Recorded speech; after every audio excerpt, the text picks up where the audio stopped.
Oops. There you Hmm? go. Go ahead. Hey folks, Pam back from Down for Paws here. I'm here today to talk to you a little bit about dogs and your kids going back to school and how, that affects your dogs and some things you guys can do to kind of help your dogs out in the whole transition of your kids going back to school.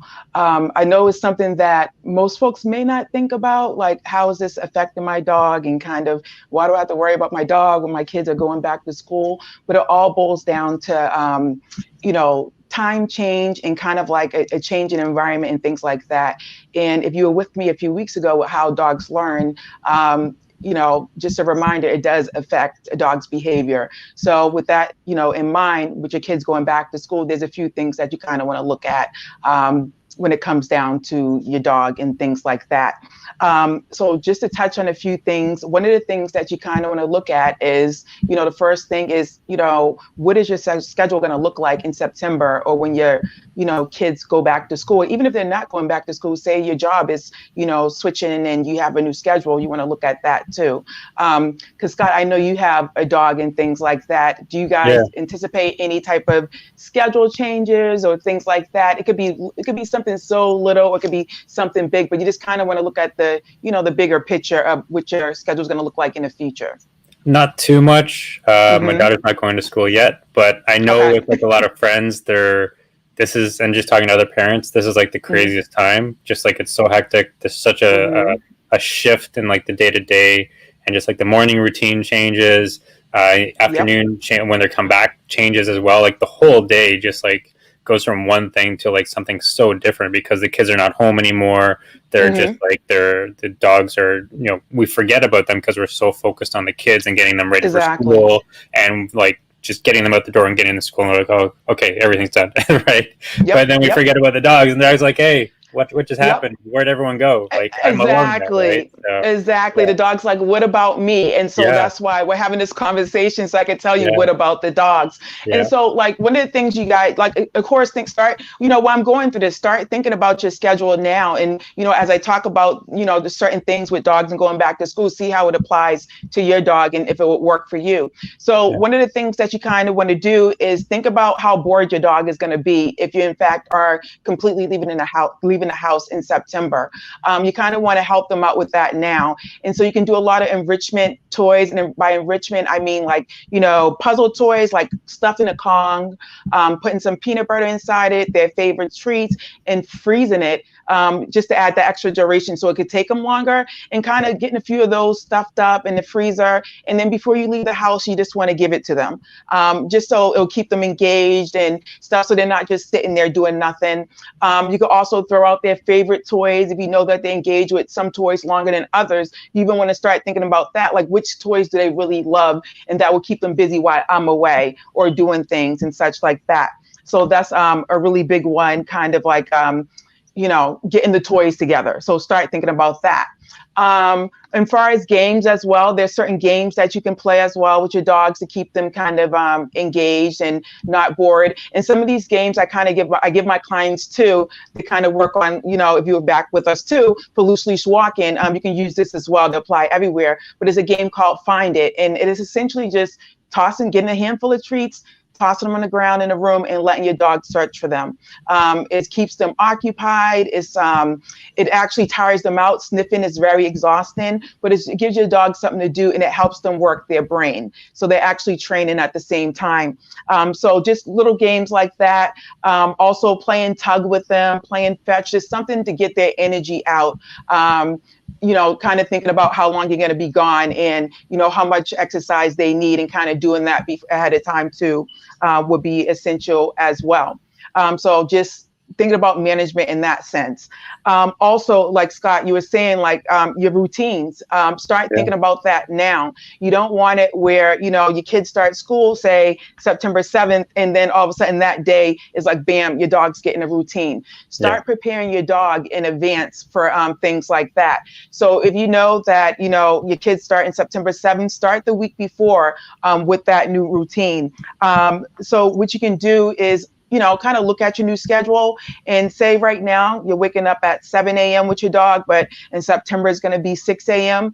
You want to start waking your dog up now at 6 a.m. and kind of thinking about, okay, I'm going to feed them at 5:30, get this done by 6, just so they know the new routine is not such a surprise to them when you're away.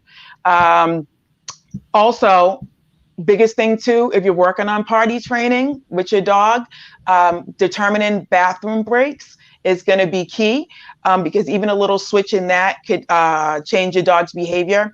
If your dog is going to the bathroom now at a certain times of day, so say your dog's going at like 8 a.m., 12 and 5, and there's going to be a big shift in that, you want to get your dog on schedule for that now.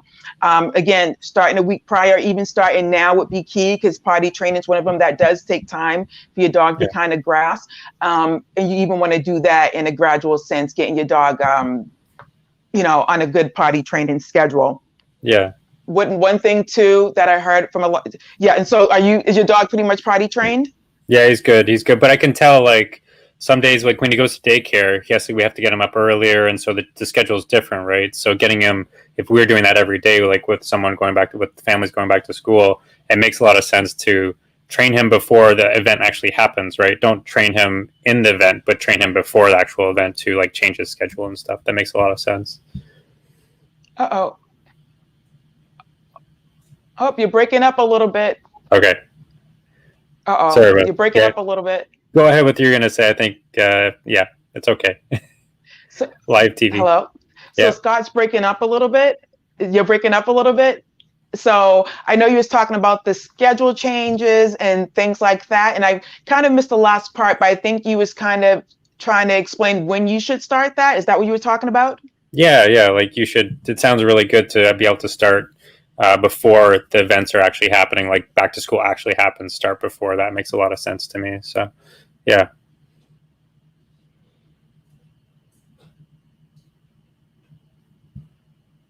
Yep. And then another thing I wanted to talk about too is the noises as well. I know a lot of folks now are talking about their dogs, whether they just got them in the home or kind of like scared of certain noises. And so if you know that your dog may be afraid of certain sounds, you kind of want to think about how are you going to help them along with that. So whether that's turning on the TV during the day, also you can buy a white noise machine, something that kind of plays as a distraction, so your dog's not hearing all the outside noise. And another thing too, dogs love classical and reggae music. Is a known study behind that. And so you can play classical and reggae music kind of like to chill your dogs out. If you're unsure of what sounds your dog may be barking at, or you just got your dog, so you're kind of nervous and you don't know, you can test that out as well by playing different sounds. I use that too with my clients too, kind of sensitizing them or desensitizing them to sounds. So you can go on YouTube, look up, noises of cars honking or babies crying or things like that, and play them and see how your dog reacts to that. And if your dog is kind of skittish or nervous, again, you can use treats to help them, enjoy liking the noise and stuff like that. But you just kind of want to make sure that your dog's not going to be at home barking all day. And that's one of the ways kind of to figure that out, is kind of like going through those techniques and making sure. Spotify again, actually has, back to exercise. Sorry, go ahead. No, I've actually, if you have like a Google Home or Alexa, if you have Spotify connecting, you say play a dog calming playlist, it'll play like an actual playlist that's labeled dog calming playlist. So it's pretty cool. Oh, really? See, I didn't know that. I don't have Alexa, but if you have Alexa, listen to Scott and just throw that on, and that's even more convenient for you to just go ahead and do it, know? Yep, absolutely. And so going back to exercise too, again, the more you can exercise the dog and get out the energy, the tired they'll be during the day. So say, you're going to work 8 o'clock in the morning, take them out at 7 and take them for a really, really long walk. So at least that it buys you some time to, go away, go to work, they're exhausted. Yeah, they're not going to be exhausted their whole entire time, but it'll at least, tire them out for a good duration of the morning until either someone can come back and let them out for a bath to the bathroom or whatever it may be. And just a reminder, as far as bathroom breaks and things like that, whoever's the first one to get up in the morning, have them take them out. And whoever is the first one to get home, have them take them out as well, just so they're consistent in that way. To work on party training.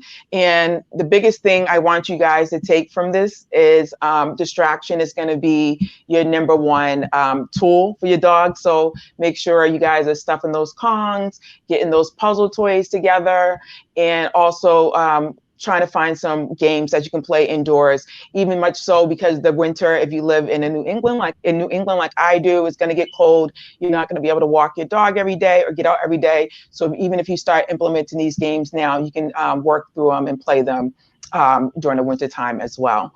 So I hope you guys have gathered some tips for getting your dog, I guess, back to school while you guys are getting your kids back to school. And if you guys need to find me, you can reach me at Down for Paws, or you can go to downforpaws.com. And I hope you guys join me next week and tune in. Awesome. Have a good day, guys. Bye.